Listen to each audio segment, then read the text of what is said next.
శ్రీ మహాగణాధిపతయే నమః. శ్రీమాత్రే నమః. మాచిరాజు భక్తి ప్రేక్షకులందరికీ నమస్కారం. నవంబర్ 11వ తేదీ నుంచి నవంబర్ 20వ తేదీ వరకు ఈ 10 రోజుల్లో మేషాది ద్వాదశ రాశుల వాళ్ళకి రాశి ఫలితాలు ఏ విధంగా ఉండబోతున్నాయో, ఏ గ్రహాలు అనుకూలిస్తున్నాయో, ఏ గ్రహాలు అనుకూలించటం లేదో, అనుకూలించని గ్రహాలు యోగించటానికి ఎలాంటి ప్రత్యేకమైన పరిహారాలు చేసుకోవాలో, అలాగే ఏ దేవీ దేవతల ఆలయ దర్శనం చేసుకోవాలో, ఎలాంటి మంత్రాలు జపించుకోవాలో, ఎలాంటి స్తోత్రాలు వినాలో, ఎలాంటి ద్రవ్యాలు దానం ఇచ్చుకోవాలో, సకల దేవతా స్వరూపమైనటువంటి గోమాతకు ఎలాంటి ఆహారం తినిపించినట్లయితే వ్యతిరేక గ్రహాలు ఇచ్చే వ్యతిరేక ఫలితాలు తొలగిపోయి అనుకూల ఫలితాలు సిద్ధింపజేసుకోవచ్చు. ఈ 10 రోజుల్లో ద్వాదశ రాశుల వాళ్ళకి అద్భుతమైన ఫలితాలు పొందాలంటే పాటించాల్సిన ముఖ్యమైన విధి విధానాలు ఏంటో, అన్ని సమస్యల నుంచి బయటపడటానికి పాటించాల్సిన ముఖ్య విధులేంటో ఈ వీడియోలో మనం తెలుసుకుందాం. తదుపరి సింహరాశి. సింహరాశి వాళ్ళకి నవంబర్ 11వ తేదీ నుంచి నవంబర్ 20వ తేదీ వరకు రాశి ఫలితాలు పరిశీలిస్తే, నవంబర్ 11వ తేదీ నుంచి నవంబర్ 15వ తేదీ వరకు సూర్యుడు 3వ స్థానంలో అద్భుతంగా యోగిస్తున్నాడు. ఆఫీసులో బ్రహ్మాండంగా చక్రం తిప్పగలరు. మీరు చెప్పిందే వేదం, చేసిందే శాసనం అన్నట్లుగా నవంబర్ 11 నుంచి నవంబర్ 15 వరకు నడుస్తుంది. ఇంక్రిమెంట్ కోసం చేసే ప్రయత్నాలు అనుకూలిస్తాయి. హోదా, అధికారం, స్టేటస్ కోసం చేసే ప్రయత్నాలు అనుకూలిస్తాయి. రాజకీయాల్లో చక్రం తిప్పగలుగుతారు.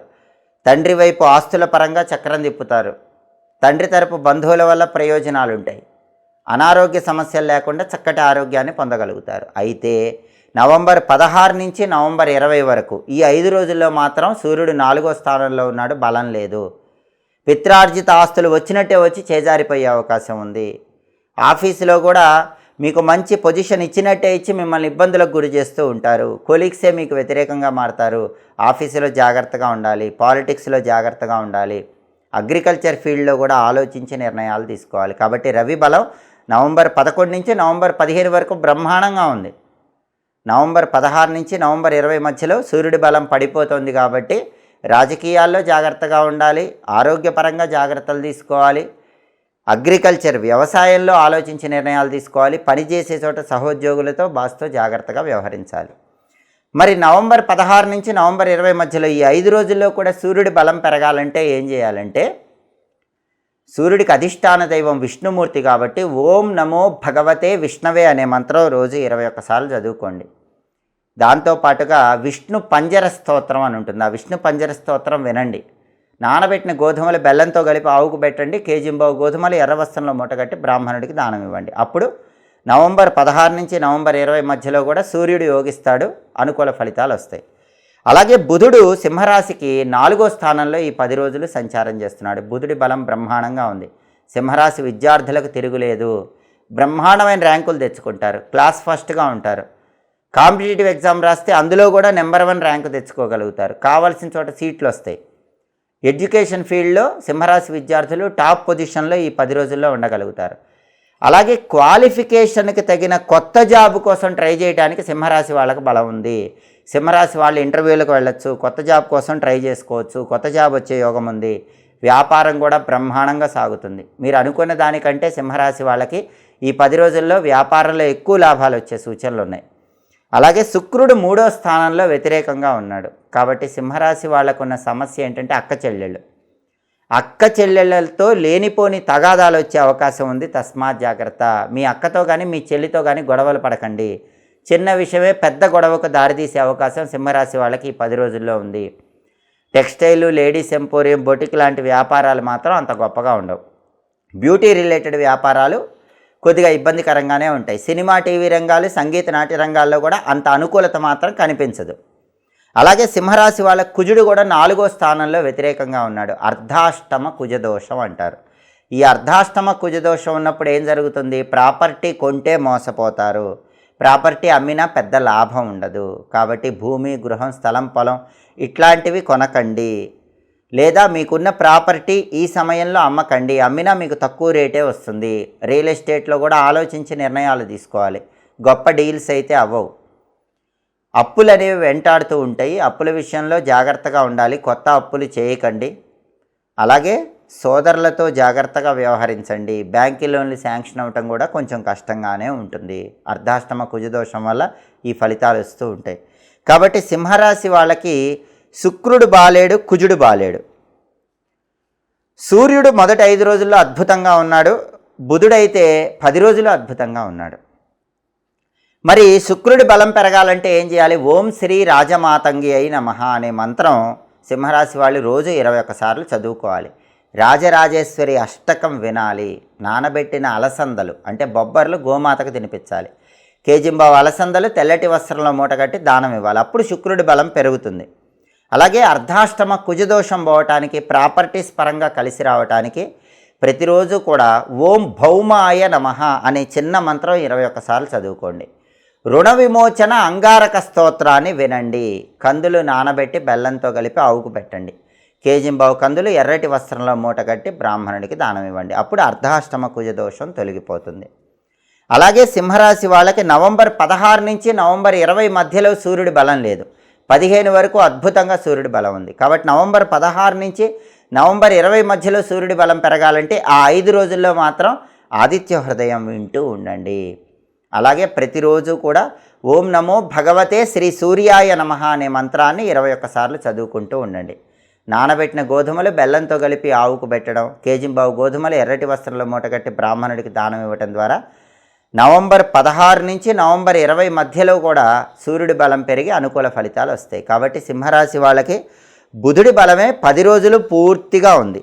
శుక్రుడు కుజుడు యోగించట్లేదు. కాబట్టి రాజరాజేశ్వరి అష్టకం వినండి, రుణ విమోచక అంగారక స్తోత్రం వినండి.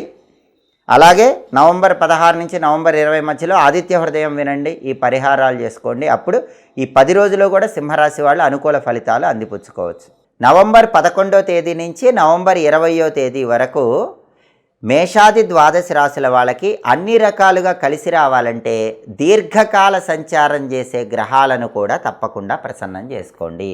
ఎందుకంటే దీర్ఘకాల గ్రహాలు ప్రసన్నమైతే యోగం అనేది తొందరగా వస్తుంది. దీర్ఘకాల సంచారంలో మొట్టమొదట దేవగురువు బృహస్పతిని అందరూ ప్రసన్నం చేసుకోండి. గురువు బలం ఉంటే డబ్బుకు లోటు ఉండదు, ఉద్యోగపరంగా ఇబ్బందులు ఉండవు, ఫైనాన్షియల్ స్టెబిలిటీ అనేది ఉంటుంది. కాబట్టి గురువును ప్రసన్నం చేసుకోవటానికి ఈ 10 రోజుల్లో కూడా 12 రాసుల వాళ్ళు శివలింగానికి కొబ్బరి నీళ్లతో అభిషేకం చేసుకుంటూ ఉండండి. అలా చేసుకుంటే గురుబలం విశేషంగా పెరుగుతుంది. అయితే ఇంట్లో శివలింగం లేని వాళ్ళు ఏం చేయాలంటే, శివలింగం లేని వాళ్ళు ఈ 10 రోజుల్లో నవంబర్ 11 నుంచి నవంబర్ 20 మధ్యలో ప్రతిరోజు కూడా ఇంట్లో ఈశాన్య దీపం వెలిగించుకోండి. అంటే స్నానం చేశాక హాల్లో ఈశాన్యం మూల ఒక మట్టి ప్రమిదలో ఆవు నెయ్యి పోసి 3 ఒత్తులు విడిగా వేసి దీపాన్ని వెలిగించండి. ఈశాన్య దీపము అంటారు. ఈ ఈశాన్య దీపం వెలిగిస్తే గురుబలం ద్వాదశ రాశుల వాళ్ళకి పెరుగుతుంది. ఫైనాన్షియల్ ప్రాబ్లమ్స్ తగ్గిపోతాయి, కెరీర్ ప్రాబ్లమ్స్ తొలగిపోతాయి, అలాగే జాబ్ టెన్షన్స్ అనేవి ఉండవు, వివాహ సమస్యలు కూడా తొలగిపోతాయి. వివాహాలు నిశ్చయం చేసుకోవటానికి కూడా ఈశాన్య దీపం విశేషంగా సహకరిస్తుంది. గురుబలం సంపూర్ణంగా వస్తుంది. అలాగే దీర్ఘకాల సంచారం చేసే గ్రహాలలో శనీశ్వరుడికి కూడా చాలా ప్రాధాన్యత ఉంది. ద్వాదశ రాశులలో ఎక్కువ రాశుల వాళ్ళకి ఏదో ఒక దోషం ఉంటుంది. ఏలినాటి శని దోషం, అష్టమ శని, అర్ధాష్టమ శని, కంటక శని, సప్తమ శని, వ్యయ శని, ఇలా రకరకాలుగా శని దోషం వెంటాడుతూ ఉంటుంది. ఏ రాశి వాళ్ళైనా సరే శనిని ప్రసన్నం చేసుకుంటే తొందరగా కష్టానికి తగిన ప్రతిఫలం వస్తుంది. శనిని ప్రసన్నం చేసుకోవాలంటే శని స్తోత్ర ప్రియుడని పురాణాల్లో చెప్పారు. స్తోత్రం అంటే ఆయనకు చాలా ఇష్టం. ఎన్ని పరిహారాలు చేసినా ఒక స్తోత్రం వింటే ఆయన వెంటనే అనుగ్రహిస్తాడు. అదే దశరథ శని స్తోత్రం. అందుకని అందరూ కూడా ఈ 10 రోజుల్లో వీలైనప్పుడల్లా కష్టానికి తగిన ఫలితం రావటం ఆలస్యం అవుతూ ఉంటే దశరథ శని స్తోత్రం వినండి. అలాగే శని పూర్తిగా యోగించాలంటే మీ చేత్తో నువ్వులు ఎవరికైనా ఇచ్చేయాలి. అయితే నువ్వుల దానం ఎవరు తీసుకోవట్లేదు అనుకోండి, నువ్వులు బెల్లం కలిపినటువంటి చిమ్మిలి, ఆ చిమ్మిలి గోమాతకు ఆహారంగా కొద్దిగా తినిపించండి. లేదా నువ్వులుండలు, తెల్ల నువ్వులుండలు కానీ నల్ల నువ్వులుండలు కానీ ఏవైనా ఎవరో ఒకళ్ళకి దేవాలయం బయట పంచిపెట్టేసేయండి. అప్పుడు శని తొందరగా యోగిస్తాడు. కష్టానికి తగిన ప్రతిఫలం అనేది తొందరగా లభిస్తుంది. అప్పుడు శనైశ్వరుడి అనుగ్రహం వల్ల ఏ రకంగా అయినా సరే మీకు వృత్తిపరంగా రాణిస్తారు, ఉద్యోగపరంగా, వ్యాపారపరంగా, విద్యాపరంగా 12 రాశుల వాళ్ళు శని అనుకూలత వల్ల తొందరగా ముందుకు వెళ్ళగలుగుతారు. అలాగే దీర్ఘకాల సంచారం చేసే గ్రహాలలో తర్వాత గ్రహం రాహు విదేశీ కారకుడు. విదేశాలకు వెళ్ళాలి, అబ్రాడ్ వెళ్ళాలి, అబ్రాడ్లో చదువుకోవాలి, అబ్రాడ్లో ఉద్యోగం చేయాలి, అబ్రాడ్లో వ్యాపారం చేయాలనుకునే వాళ్ళు అబ్రాడ్ తొందరగా వెళ్ళాలంటే రాహువును ప్రసన్నం చేసుకోవాలి. రాహువును ప్రసన్నం చేసుకోవాలంటే గోమాతకు ముల్లంగి తినిపించాలి. ఉడకబెట్టిన ముల్లంగి గోమాతకు తినిపిస్తే రాహు వెంటనే ప్రసన్నమైపోతాడు. అయితే దగ్గరలో గోవులు లేని వాళ్ళు ఏం చేయాలి? అలాంటి వాళ్ళు రాహువును ప్రసన్నం చేసుకోవాలంటే ఉగ్ర రూపంలో ఉన్న అమ్మవారి ఆలయంలో నిమ్మకాయ దీపాలు వెలిగించుకోండి. 2 నిమ్మకాయలు కోస్తే 4 డొప్పలు వస్తాయి. వాటిని పిండేసి వెనక్కి తీసి నువ్వుల నూనె పోసి ఒక్కొక్క దొప్పలో 2 పువ్వొత్తులు వేసి రాహుకాలంలో అమ్మవారి ఆలయంలో నిమ్మదీపాలు పెడితే రాహువు యోగిస్తాడు. విదేశీయాన ప్రయత్నాలు తొందరగా అనుకూలిస్తాయి. మిమ్మల్ని ఎవరు మోసం చేయకుండా ఉండటానికి కూడా రాహువుకు సంబంధించిన నిమ్మకాయల దీపం పరిహారం విశేషంగా సహకరిస్తుంది. చాలామంది గ్యాంబ్లింగ్ చేస్తూ ఉంటారు. Online trading, share market, speculation, bit coin ఇలా గ్యాంబ్లింగ్ చేస్తూ ఉంటారు. గ్యాంబ్లింగ్లో కూడా మీకు ఎక్కువ ఫేవరబుల్గా ఉండాలంటే రాహుకాలంలో అమ్మవారి ఆలయ ప్రాంగణంలో ఉగ్ర రూపంలో ఉన్న అమ్మవారి ఆలయ ప్రాంగణంలో నిమ్మదీపాలు పెట్టుకోండి. దేవాలయానికి వెళ్ళలేకపోతే ఇంట్లో మాత్రం నిమ్మదీపాలు పెట్టకూడదు. మీ ఇంటి ఆవరణలో తులసి కోట దగ్గర నిమ్మదీపాలు పెట్టుకోండి. రాహు యోగిస్తాడు, గ్యాంబ్లింగ్లో లాభాలు వస్తాయి, అబ్రాడ్ ఛాన్సెస్ బ్రహ్మాండంగా పెరుగుతాయి. ఇక దీర్ఘకాల సంచార గ్రహాల్లో ఆఖరిది కేతువు. కేతువు బలం లేకపోతే అన్ఎక్స్పెక్టెడ్గా ప్రాబ్లమ్స్ వస్తాయి. ఈ 10 రోజుల్లో 12 రాశుల్లో ఏ రాశి వాళ్ళకైనా అన్ఎక్స్పెక్టెడ్గా హఠాత్తుగా ప్రాబ్లం వస్తే మాత్రం వెంటనే కేతువును ప్రసన్నం చేసుకోండి. కేతువును ప్రసన్నం చేసుకోవాలంటే నానబెట్టిన ఉలవలు గోమాతకు తినిపించాలి, లేదా కేజింబావు ఉలవలు రంగురంగుల వస్త్రంలో కట్టి బ్రాహ్మణుడికి దానం ఇవ్వాలి. అప్పుడు వెంటనే కేతువు ప్రసన్నమవుతాడు. గోమాత దగ్గరలో లేదనుకోండి, కుక్కలకు రొట్టెల ఆహారంగా వేయండి. దానివల్ల కేతువు ప్రసన్నమవుతాడు. కేతువు ప్రభావం కుక్కల మీద ఉంటుంది కాబట్టి కుక్కలకు మనం ఆహారం వేస్తే నవగ్రహాల్లో కేతువు శాంతించి మనకి ఆకస్మికంగా వచ్చినటువంటి సమస్యకు ఒక పరిష్కార మార్గం తెలియజేస్తాడు. అలాగే అనుకోకుండా ఈ 10 రోజుల్లో 12 రాశుల్లో ఎవరికైనా కేతు బలం లేకపోవటం వల్ల హఠాత్తుగా అనారోగ్య సమస్య వచ్చినా, హఠాత్తుగా ఏ సమస్య వచ్చినా వెంటనే ఆ సమస్య నుంచి బయటపడటానికి దగ్గరలో ఉన్నటువంటి గణపతి ఆలయానికి వెళ్ళి గణపతి ఆలయ ప్రాంగణంలో ఉత్తర దిక్కులో 5 ఒత్తుల దీపాన్ని కొబ్బరి నూనెతో వెలిగించుకోండి. వెంటనే కేతువు యోగిస్తాడు, ఇబ్బంది ఉండదు. ఇలా దీర్ఘకాల సంచారం చేసే గ్రహాలైనటువంటి గురువు, శని, రాహువు, కేతువుకు సంబంధించిన ఈ ప్రత్యేకమైన పరిహారాలు చేసుకుంటే ప్రత్యేకమైన సమస్యల నుంచి బయటపడవచ్చు. నవంబర్ 11 నుంచి నవంబర్ 20 మధ్యలో 12 రాశుల వాళ్ళు పూర్తిగా అనుకూల ఫలితాలు సిద్ధింపజేసుకోవచ్చు.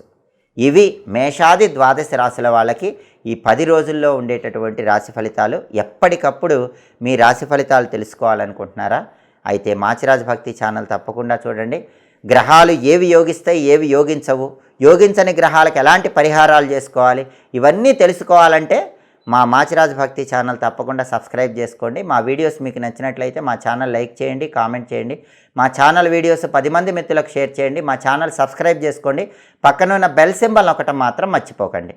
సర్వే జనాః సుఖినో భవంతు. స్వస్తి.